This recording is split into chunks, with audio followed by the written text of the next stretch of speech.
বুঝলেন তো? লিভারটা এখানে ঢুকাবেন, এই চাবিটা উপরে তীর চিহ্ন দিবেন, দেওয়ার পরে ডান হাতে এভাবে দেবেন, দিয়ে মুড়াবেন বামে, বাম হাত দিয়ে এই লাড্ডুটা ঠেলে দেবেন, দিয়ে হাত কিন্তু সম্পূর্ণ নিরাপদ রাখবেন, ঠিক আছে? এবার টান দেবেন, দিয়ে বাম হাত দিয়ে এভাবে ধরবেন, ঠিক আছে?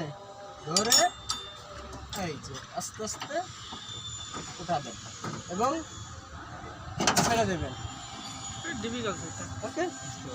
এভাবে আস্তে আস্তে উঠাবেন। নামানো উঠানোর সময় গিয়ার লিভারের নটটা পজিশনে রাখবেন, যাতে উঠানো এবং নামানোর সময় বেঁধে কেটে না যায়। আর উঠাবো না থাকে, তাহলে নামানোর সময় এই চাবিটা নিচের তীর চিহ্নে দিবেন এবং একই রূপে আপনি পাঞ্চ করবেন। কোনো সময় এইভাবে ঝাঁকাবেন না, ঠিক আছে? সমস্যা হবে, জগের সমস্যা, ক্যাবিনটা এইভাবে ঝাঁকা দিবে, সমস্যা হবে র্যামের। সবসময় ফুল পাঞ্চ করবেন ধীরে ধীরে, ওকে?